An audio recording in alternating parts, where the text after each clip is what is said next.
Well, Rikki, welcome to Equity Mates. Thank you very much for having me. Now, to get started, we always do a would you rather. So, would you rather have the ability to see 10 minutes into the future or 150 years into the future? Oh, definitely 150 years. Nice. Okay, and why is that? Oh, I mean, just how rapidly the world has changed in the last, even 10, 20 years, just to think about what it might look like that far into the future would be fascinating. Would be pretty amazing. We recently interviewed a guy who's trying to bring back the woolly mammoth from extinction. So, maybe the woolly mammoth is there. yes. Yeah, I'm just trying to think. So that would be you're in 1880. You're in the 1880s, basically looking ahead to today. That would be the equivalent. Mind-blowing. Mind-blowing. Yeah. Some good long-term investing thematics would come out of that. Oh yeah, for sure. Yes. Now, Rikki, you're preparing to pitch a stock at the Hearts and Minds conference. Why is participating in the Hearts and Minds important to you? Well, I mean, look, it's a fantastic event. There's been some incredible speakers participating over the years. But, most importantly, the purpose being to support medical research. By the end of this conference, they would have donated around $60 million to, a number of different charities. So it's hard not to get behind that. And, supporting medical research, that's something that, on a more personal level is close to my heart. I lost my best friend to cancer a few years ago.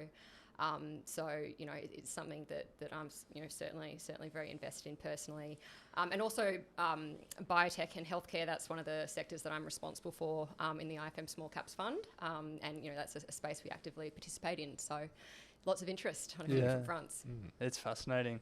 So you mentioned there that you manage the small cap fund for IFM Investors. How would you define your investing philosophy?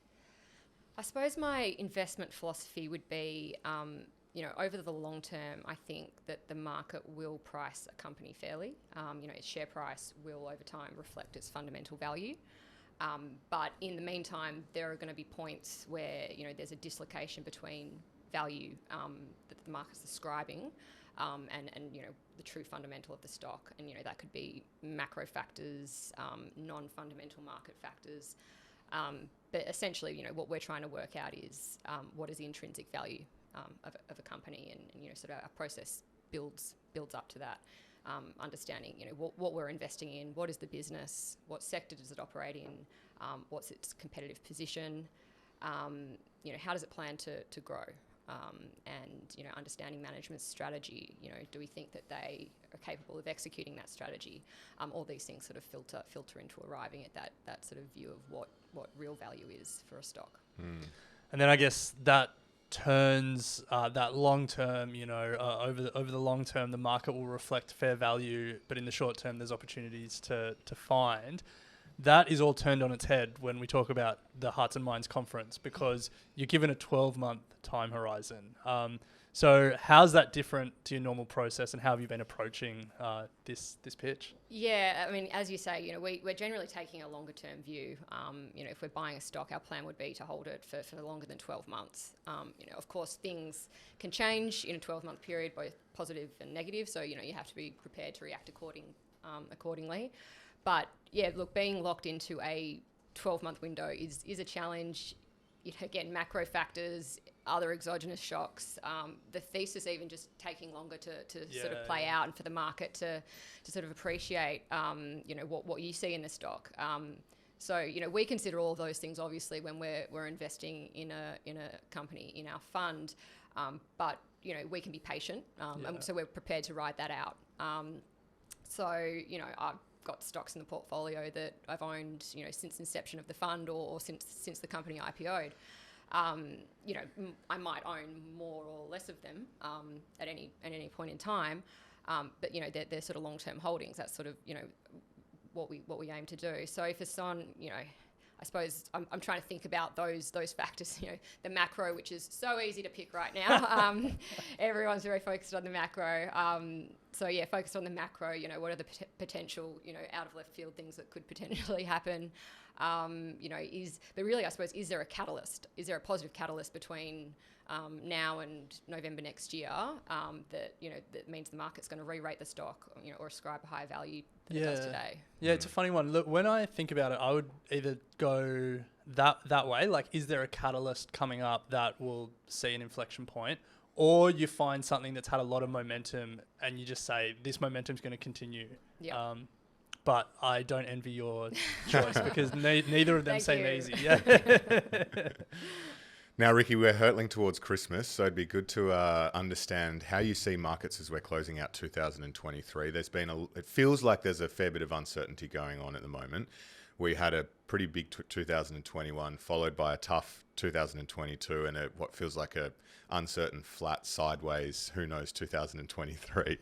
So how are you summing up where we're at in markets at the moment? Current market, volatile is probably the word that springs to mind. You know, well, it doesn't feel that recent anymore, but the reporting season in August, that was a real case in point.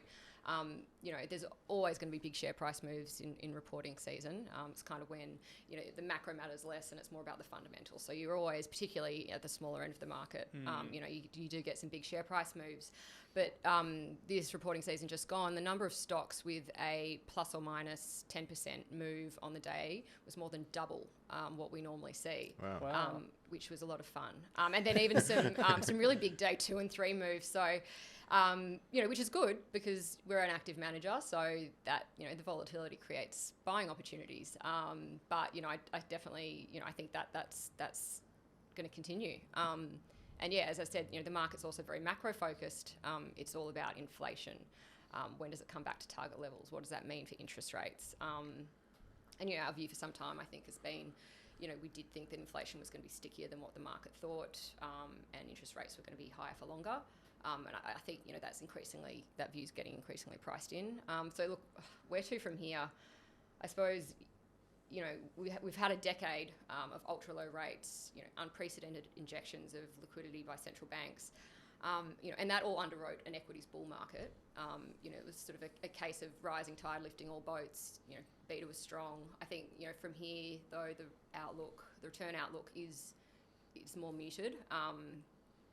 And, you know, I think that probably makes stock selection increasingly important. So again, you know, plays into our, you know, capability as an active manager in the small cap fund.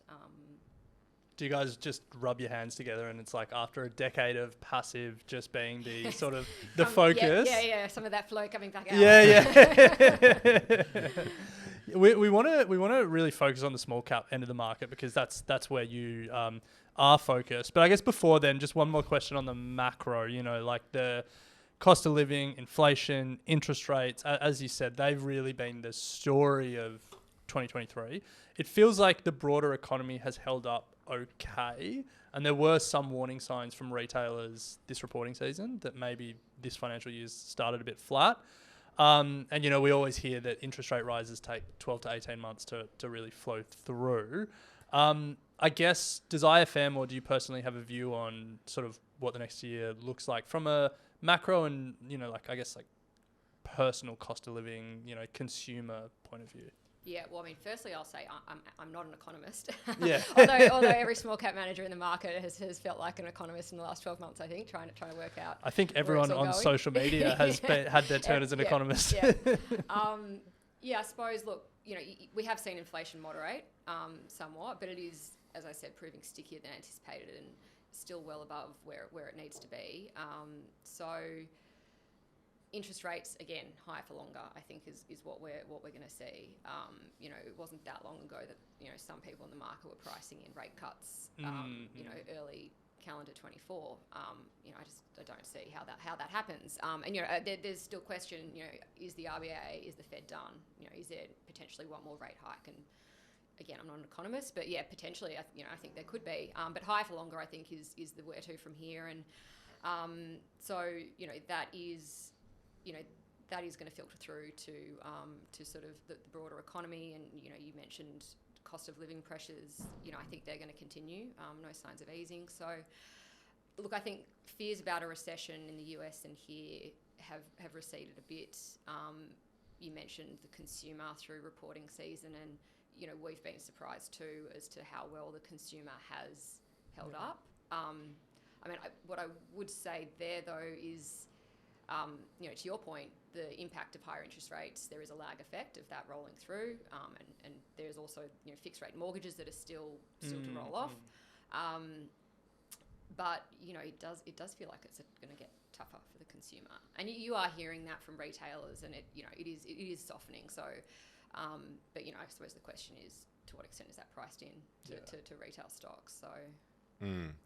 So a lot of the community listening at the moment have been, passively investing and riding the bull market, but the smaller part of the market has been whacked a lot harder than sort of the top end. So for those that are thinking, well, maybe now's a good time to think about small caps, what advice do you have to sort of early stage investors when it comes to thinking about small caps in their portfolio at the moment? Yeah. I mean, as you say, it's been pretty brutal. Small caps has underperformed large caps, this year, or really for the best part of the last 2 years.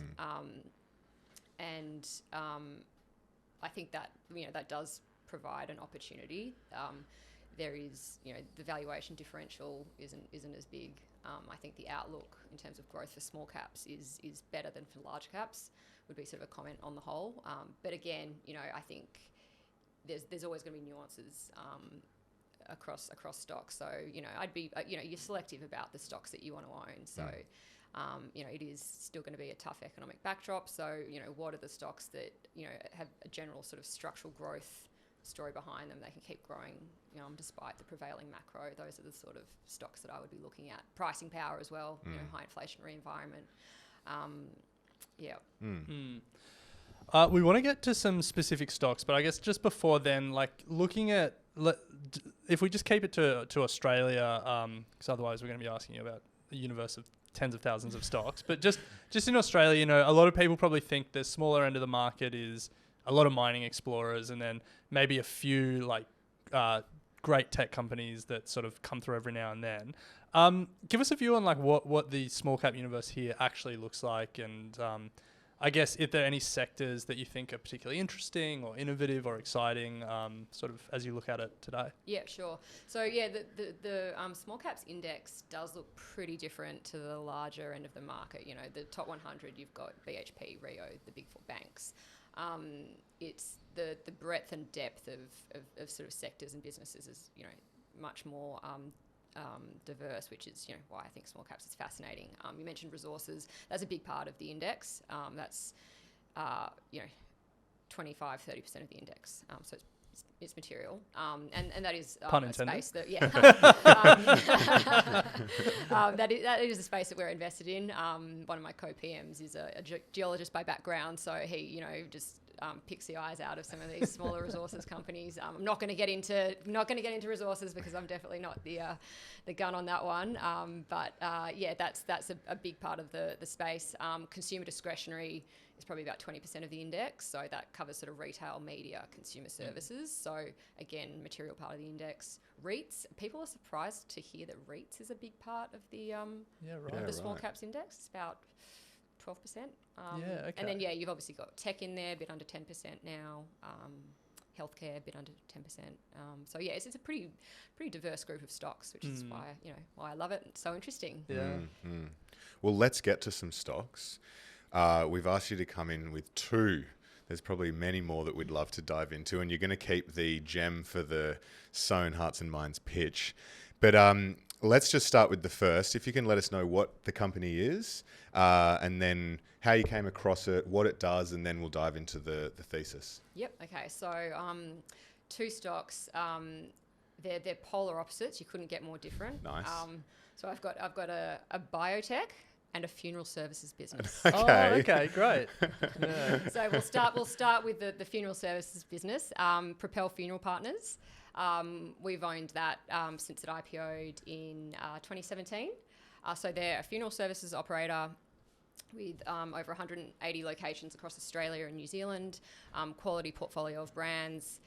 What we like about it, I suppose, the funeral services sector, by its nature, it's a very sort of stable, steady growing space. There's two certainties in life, death and taxes. Yes. I don't think there are any sort of tax agents that are listed. So anyway, funeral services, that's, I guess like a zero or something, Yeah, maybe. for sure. So, I think the attraction of the sector is the steady growth, and there obviously can be short-term fluctuations in the death rate, but it is a case of steady growth over time, and there are tailwinds there with an ageing population. The Australian death rate is expected to increase from a 1% CAGR in the last 30 years to 2.5% CAGR in the next 20 years, and there's a similar trend in New Zealand.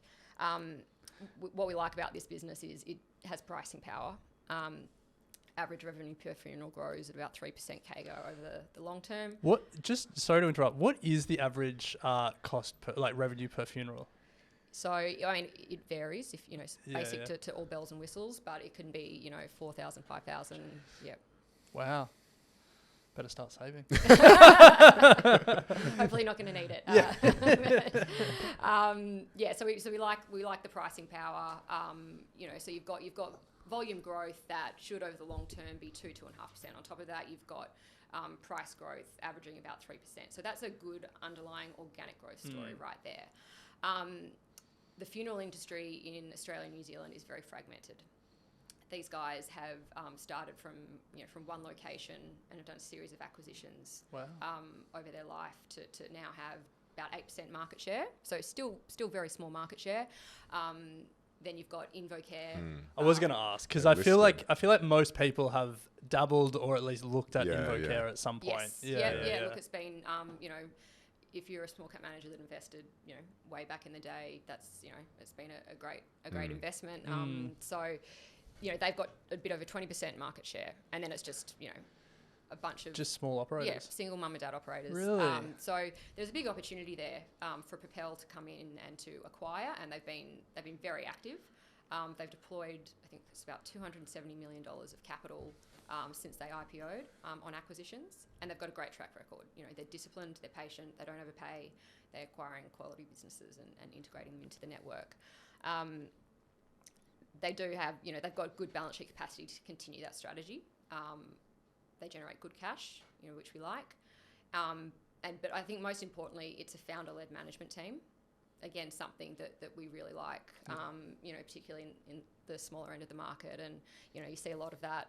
We like the alignment. So management, they have about 20% shareholding across the three sort of key management and also some of the board. In terms of the risks, there is some concern in the short term around the death rate. We sort of had a peak last year. So it's a funny sentence to say. Yeah. It is. It's funny to be sort of talking about it. But look, I'd say in the short term that's the risk. Volumes they are down. They are down this year. And we cycle past that sort of later this year. So I think it's not something that I'm overly concerned about. Prepared to look through. Notwithstanding that, the company did provide guidance for FY24 at their result, which they've never normally done. So I think that sort of goes to their confidence in the underlying business, the acquisitions that they're sort of bedding down, So I think it's a defensive business, long runway of growth ahead. It's trading at 22 times 1 year forward PE. Compare that to InvoCare, which has been recently taken out by private equity at a multiple sort of closer to 40 times. Oh, wow. Wow. And, whilst InvoCare has been a fantastic long-term investment, I think more recently they've been quite challenged. They have found, the sort of short-term volume drop more challenging. Their margins haven't held up as well. And they've got, I suppose, some older assets that probably need some investment. So, I contrast that to a Propel, and I think it is high quality. Do you think so? Because when you were explaining the market, and it's like InvoCare 20% Propel 8%, then a long tail of fragmented operators after that. I instantly just think like a deep pocketed private equity player comes and rolls it up. Yep. TPG bought InvoCare, who are the definition of deep-pocketed private equity.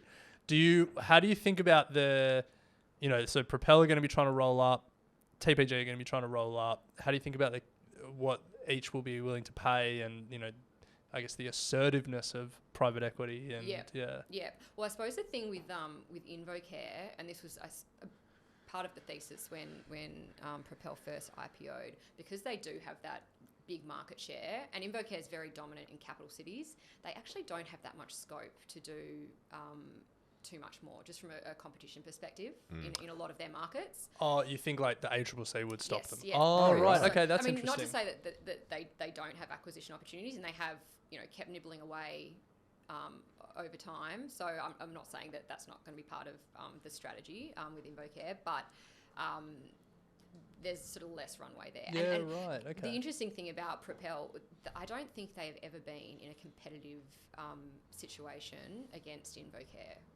Right. When it comes to acquiring, and that's what is great about this management team. They have been in the space for a long time. They've cultivated a lot of relationships. Some of these businesses they end up acquiring, they've been speaking to, and these are like founders. And they have a big regional focus in a lot of their acquisitions. So they're the sole funeral services provider in a town. Yep. They've done it for 50 years. Propel's been speaking to them for 5 years, going and having a cup of tea every 6 months to check in and is it the right time, and so it's building the relationships with the sort of the businesses they want to acquire. They're not in a situation ever really where they're in a bidding war, and that's sort of who they're acquiring from. They're not sophisticated enough to think, I should check out, check out InvoCare and see if I can extract a higher multiple. They're like, they're coming, they're coming into retirement. They just, they want to sort of plan for that. So, I think there's plenty of room for both to pursue an acquisition strategy. What market share do you anticipate Propel to be able to get then? I mean, I don't think there's any reason why they couldn't be as big as InvoCare over time. It's not going to happen tomorrow. They're sort of incremental acquisitions, but I look at Propel today, $500 million market cap. InvoCare just taken out for $1.8 billion, and as I said, I think the assets that Propel has and the management team, it's arguably a high quality business. And Australia loves a duopoly, so So Rikki, it's always good to understand the bear case. What are you looking out for with Propel? So the bear case, I think, and as I mentioned, it's a short-term risk, is just that fluctuation in death volumes. So are they under pressure? This year, that's something you can track. You can see death volumes. So volumes are down. By how much? What is the variation like? So last month, and I literally got this data this morning, someone told me, in New South Wales, death volumes were down 10% versus PCP. Really? Yep. Is that because we're cycling like a COVID period or something? So it was sort of a post-COVID spike that we had, because we sort of, through COVID, unlike in Europe and in the US where there was a spike in deaths during COVID. We were obviously in lockdown. There was no flu. So, you sort of had a situation where the death rate was artificially low in Australia through COVID. And, it sounds terrible, but you can't avoid it's catching up. There's a catch up there. And now we're cycling that kind of spike. That makes sense. The other thing that I've read in some of the smaller health companies' commentary is that some of their volumes were down because a lot of people didn't get care during lockdown, and then now that's obviously going to have a flow-on effect. It's a very morbid conversation, but no, it is. It's a fact. It's an issue in across healthcare, and something we've seen from a number of the listed players, pathology players, radiology companies as well. Is that sort of volume post COVID has found it hard to recover back to kind of trend. So. But look, I mean, that's for Propel. It's not something I'm overly concerned about. There is, potentially a short-term earnings risk, but happy to look through that for what is a long-term growth story. I mean, the other risk, and this is probably not something that factors into the thesis, but just something that I often wonder is there hasn't been any innovation in how we do end-of-life care since cremation, really. And you've got two choices: you get buried or you get cremated, really. And where I live, there's massive cemeteries around, and it just they're full. It just doesn't feel sustainable. It feels like there's at some point something's going to have to change in that space. Yep. I don't know what that is, and I don't know who does it, but It's not really a question. It's more just something how that I does it- think about. I mean, they're thinking about like longer term thematics, and you asked before what the average cost of a funeral is, and it's not a small amount of money. In some markets, people will say, oh, look, there's a trend to sort of lower cost funerals. People don't need the big ceremony and all the bells and whistles. You have a quick cremation and do something elsewhere. It's just not something that they're seeing. In Australia. Right. Okay. It's all yeah. very well and good to say that in the abstract, in theory, but then when it's like it's your family member and stuff like that. Exactly it's like, right, and which is why when it comes to the argument about pricing power, they're not trying to gouge anyone, but they're seeing input costs go up by a certain percent. They pass them through, and it's just not a situation where people are very price conscious because it's the last thing you do for a loved one, hence why they're willing to pay it. People don't shop around for a cheaper funeral. They go to a brand that they know and trust, and it's about the experience. So. Well, Rikki, I think we've had enough of the morbid conversation about funerals. Let's take a quick break, and then on the other side, let's talk about a company that is working to extend our lives, and let's get a bit more positive. It's a really nice sort of symmetry there. But we'll take a quick break first. Welcome back to Equity Mates. We're speaking to Rikki Bannan, an Executive Director and Portfolio Manager at IFM Investors. Rikki will be speaking at the Hearts and Minds Conference on the 17th of November. You can pick up a ticket for the in-person session or for the online session. I believe there's a discount code. Yes, there is. We'll put it in the show notes. Is it just Equity Mates, one word? You're testing me. Okay, we'll have a look in the show notes. It will be there. But Rikki, we're doing a bit of a deep dive on two stocks. We've just spoken about Propel Funeral Services. The second company you mentioned was a biotech company. So let's start general again. Tell us about the company and what it does. Okay, so it's in the radiopharmaceutical space. Some people might be familiar with a company called Telix Pharmaceuticals. I can't say I am. It's now a $3.6 billion company. It's really a true Aussie biotech success story. That it's one we've owned since IPO. I'm still owned today, and I still very much like Telix. This is a mini Telix. And both companies would hate me saying that. but that's the simplest way to explain it. The company is Clarity Pharmaceuticals, the stock code CU6. 300 mil market cap. It listed a few years ago, so being an investor in Telix is, it was something that I sort of looked at. We bought a position a bit earlier this year. So maybe stepping back, what is radiopharmaceuticals? Please. And I don't have a biotech background, so I can explain this how I sort of understand it as well. Yeah. So it's a form of precision medicine. What they're doing is they're taking a radioactive isotope, they're attaching it to a specific molecule, and that molecule is able to bind to cancer cells in the body. Wow. Because cancer cells express different proteins. Different cancer cells express different types of proteins, so it's about matching the right molecule to the protein that it's going to bind to. Wow. And you've got a radioactive payload there. So it's used in two ways: as diagnostic and as a therapeutic. So for the diagnostic, what you're doing is you're injecting into the patient, and because the molecule is seeking out cancer cells attached to the cancer cells, then you image the patient and the body lights up wherever there's a cancer cell.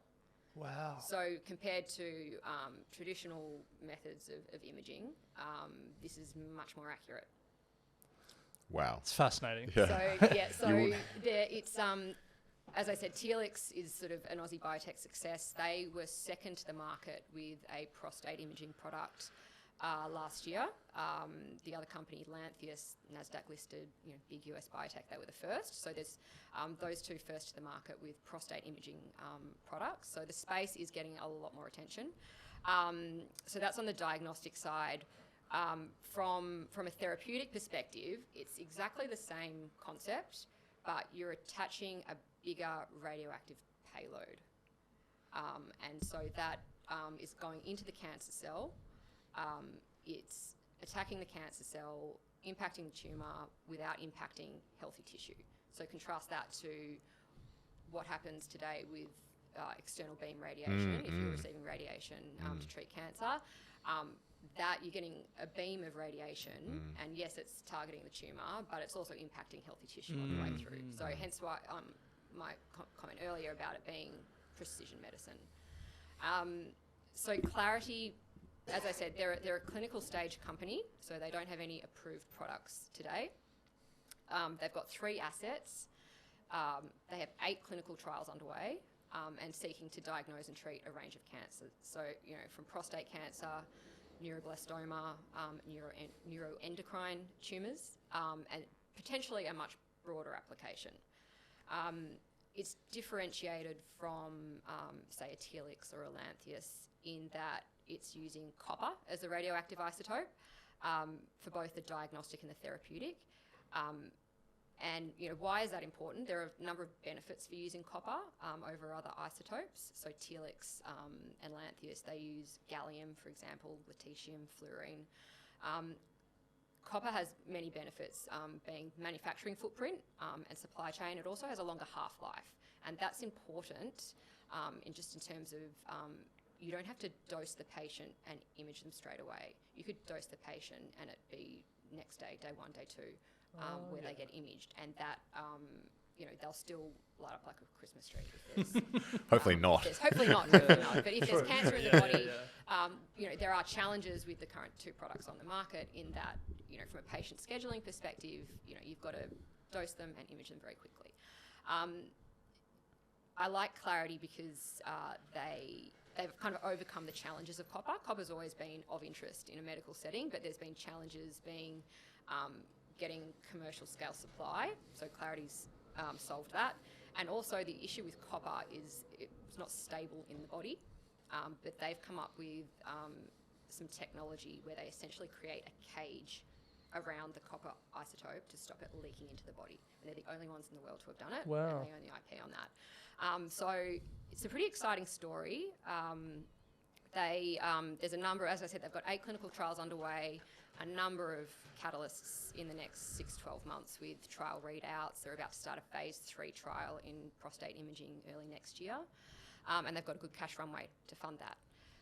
And there has been a lot of corporate interest in the space. Just last week, Eli Lilly, which is a US pharmaceutical company, they made a bid for Point Biopharma, another pharmaceuticals player, for it was US $1.4 billion.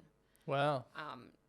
And I think there's a very positive read-through for the value of not just Clarity's assets, but Telix as well. So definitely a lot of corporate interest in the space you could not rule out. Biomedicine in the small cap space recently, and one of the things that's sort of common with a lot of the, I guess, innovators is the cost of the new treatment or diagnosis or whatnot is more than what is currently in market. So how does that what they're doing at the moment compare to just your traditional, I guess, radio treatment or diagnosis, and what's the response been from industry? I mean, the response has been extremely positive. You've just seen an absolute explosion in prostate imaging using these drugs. So Telix is called Illuccix, Lantheus's drug as well, and the uptake's been much quicker than what people expected. There is a cost associated with that. Obviously, these drugs aren't cheap. But on the flip side, if you're catching the cancer earlier, if you're able to identify lesions that traditional imaging wouldn't have, then there is an argument, a cost sort of argument down the line. Yeah. Earlier intervention is not just better for the patient, but actually would save money over time. So you mentioned that you're not a chemist or pharmacist by trade, not a biomedical expert. When you come across a company like this, you hear that story and it's compelling. Like, they've solved some problems that the industry were struggling to solve. It's an area of medicine that's interesting and there's a clear use case. There's corporate interest from some of the bigger pharma players. It's interesting, but they don't have a product in market, and they've got a number of clinical trials, and clinical trials can be expensive, but they're also uncertain. So how do you as a fund manager then build the confidence in the technology and the clinical trials and the stage they're at, and I guess also the balance sheet that they have to fund the clinical trials that they need to do? How do you get from this is an interesting idea to this is an investable idea? Yeah.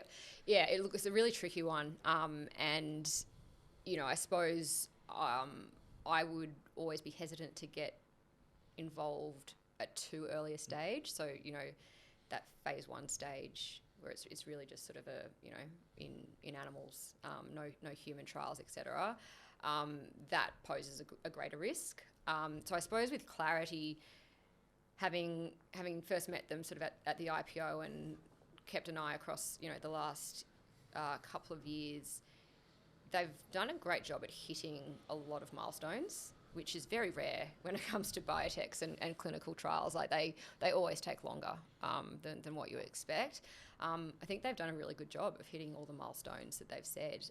They've had, it's still early stage. They're sort of, phase 1 for some assets, phase 2 for others. They are about to commence a phase 3 early next year. But there's been some really encouraging data coming out of their trials, both on the diagnostic side and the therapeutic side. So that gives me some comfort. I guess the way I think about investing in a biotech, though, I own a lot more of Propel than I do of Clarity. So when it comes to when I think about portfolio construction, I have a much smaller weight in something like this, given it is inherently risky. You can have all the confidence in the world that this, that the drug is going to work for whatever reason, but it's a very binary outcome at the end of the day. So I suppose from a portfolio construction perspective, I'm happy to take some risk, but it's a much smaller position in my fund than, Propel. Yeah. And so then what's the bear case? Like, what are the red flags that you look out for as these type of companies progress through that period of clinical trial and then come into market? Yeah. So, I mean, the biggest one is that they have a data readout that, they fail to meet a primary endpoint in one of their clinical trials. That's the single biggest risk. Clarity does, as I said, have 3 different assets. So it's not a case of all their eggs are in one basket. There's sort of 3 distinct assets. But yeah, the clinical trial risk is the biggest, number one. The second one, as you said, these drugs, they cost a lot of money to get to market, and they're expensive to run. So funding is the other risk. When the market starts feeling like we see an end of the cash runway, are they going to need to raise capital? That can often put pressure on a share price. So that would be, that's the other sort of concern. As I said, they've got plenty of cash to get them, well into the latter part of next year. And in the meantime, I expect I do expect there to be some positive announcements around clinical trials that should see a positive share price reaction. But look, if they're going to progress these assets through phase 3, they will at some point need to raise more money. Yeah, okay. So the 8 trials, are they all in the US or are they in Australia or? Most of them are in the US. Yeah. They do have one in Australia, but yeah, most of them in the US. Yeah. This is one thing that internationalizing medical trials would save a lot of companies a lot of money and probably speed a lot of drugs to market. Yeah, anyway, but the FDA likes to see trials in US patients, and then equally, a drug could be approved in the US, but then the company will need to run a different clinical trial in European patients or Japanese patients. It just, regulators have sort of different ways of looking at these things and requirements. So, we've spoken about long-term investing a few times. If this company is able to execute through the trial phases and everything, what does it look like in 10 years? Does it just look like an operating subsidiary of Eli Lilly, or like what does it look like? That's the dream. That's the dream. As I said, you've got Telix there with 3.6 billion of market cap. Phenomenal company, and it's amazing to have a success story like that in the Australian listed market, because it does feel like it's been an easier space to avoid, with some of the the likes of a Mesoblast, etc. Over the years. So I mean that's the dream, either that they they have great results out of their clinical trials, they raise enough money to commercialize it themselves, or big US pharma comes knocking and takes it out for a valuation much higher than it is today. So, yeah, it's sort of one of those things. It's if it works, it's a multi-bagger.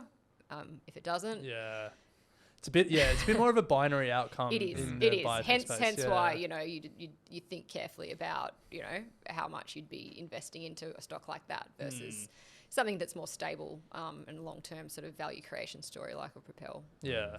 It's just taking it out of just one particular company. I just remember when we were at uni and stuff, we would hear about all these new cutting edge cancer treatments that were coming. You'd see articles in The Economist and stuff like that. You'd be like, this is cool. But the investment, the companies just weren't really there. Sort of fast forward 10 years and it's now the companies are starting to be there. And it's just really exciting for... I guess our futures outside of investing, health. It's super exciting, and as I said, I'm very passionate about it. Having had that experience with my best friend passing away from cancer, and I always just think, gosh, if another 5-10 years, there would have been, could have been a treatment to save her. So, I do like, feeling like I'm, investing in some of these stories and supporting new drugs to market, in a small way. I'm, one of many shareholders, but yeah. Well, Rikki, you're also supporting the work that the Hearts and Minds guys are doing through the investment conference. Good luck with your pitch. Thank you. We're looking forward to seeing it. If you're interested in attending the conference, it is Australia's leading finance conference, and they do support Australian medical research. You can grab a ticket for the in-person event or online, and we've tuned in the last 3 years. And Ren, there's been some awesome stock picks. Highly recommend, if you are able to grab a ticket, doing so. Information will be in the show notes for our discount code for the online and also for buying tickets in person. And we should say, if you want to learn more about the impact that Hearts and Minds are making and where the money is going and what the medical researchers are doing with it, Hearts and Minds actually have a podcast that they've just launched where they speak to some of the fund managers and to some of the scientists. So if you search Hearts and Minds, wherever you're listening to this podcast, you'll find it. But that'll give you more color on what they're doing. Yeah. Well, Rikki, it's been an absolute pleasure. Thank you so much for your time, and looking forward to seeing you at the conference. Great. Thanks for having me. Thanks, Rikki.